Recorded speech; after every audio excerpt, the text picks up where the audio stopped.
What should you do if you know you are about to be rear-ended in a car crash? Hey, Dr. Chris Schools from Square One Health, and I want to go over what you should do if you're sitting in your car, probably stopped at a stoplight or at an intersection, and you happen to look up in your rearview mirror and you realize the car coming behind you is probably not going to stop in time and you are likely to get rear-ended, because there's some very specific things you can do. These can be kind of counterintuitive, but I want to give you some things that you should do to reduce your chance of having a more severe or increasing your odds of having a less severe injury. So the first thing you should do, you want to make sure you're looking straight ahead. Research shows that when someone has their head turned when they're involved in a car crash, specifically if they're hit from the side or they're rear-ended with their head turned, they have an increased likelihood of having certain injuries. Specifically, with your head turned on impact, you're more likely to injure your facet joints. And a lot of times facet joint injuries are the ones that become chronic pain drivers. Also, the ligaments in your upper cervical spine, especially like your alar ligaments,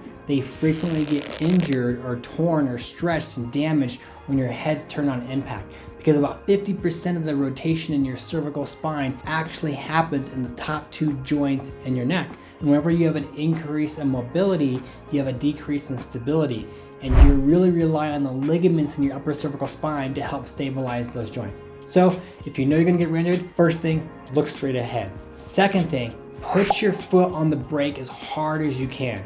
Now, the reason you want to do this, it's going to increase the amount of friction between your car and the ground. The more friction your car or your vehicle has between it and the ground, the less likely it is, or the less acceleration it's going to have when you get smacked from behind and rear-ended. You see, acceleration, which is the change in velocity divided by time, that's what really predicts or what causes a lot of injuries. It's how fast your vehicle goes from stopping to accelerating, because when your vehicle jolts forward super fast, that puts a ton of strain on the ligaments and the joints in your spine that frequently causes injuries. So you want to put your foot on the brake to reduce the amount of friction. Another way of thinking about this is if someone was standing on a sidewalk, on concrete, and someone came up and pushed them from behind, how much would they move compared to, let's say, someone is standing on ice skates on an ice pond and they get pushed from behind? That person on ice with ice skates has much less friction, so they're gonna take off a lot faster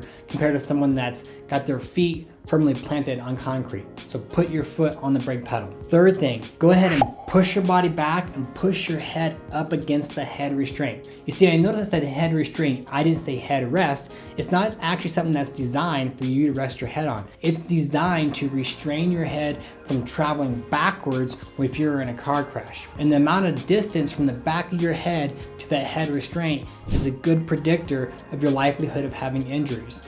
First of all, you don't want that to be greater than 2 inches, the backstop from the back of your head to the head restraint. But when you're getting rear-ended, you want to put your head up against that and press backwards, because that's going to decrease the ability of your head to translate posterior, which is that, you know, if you think about going up and if someone shoved you in the back, like between your shoulder blades, your body's going to jump forward and your head's going to snap back. It's during that translation where ligaments frequently get torn and damaged and joints get injured. So by pushing your head up against the head restraint, that reduces the amount of translation your head can have, and it reduces the likelihood of having more severe injuries. And the last thing, which is counterintuitive, is let go of the steering wheel. You may be thinking, well, how do I control my vehicle if I let go of the steering wheel? Well, in this scenario, you're already stopped, you're not going anywhere, and if your car gets hit, you're not going to be steering anyways, it's going to jolt forward. But what can happen is if you're gripping onto that steering wheel and you get rear-ended and your body jolts forward, you can injure your wrist and you can injure your elbows, you can injure your shoulders. And so by taking your hands off the steering wheel,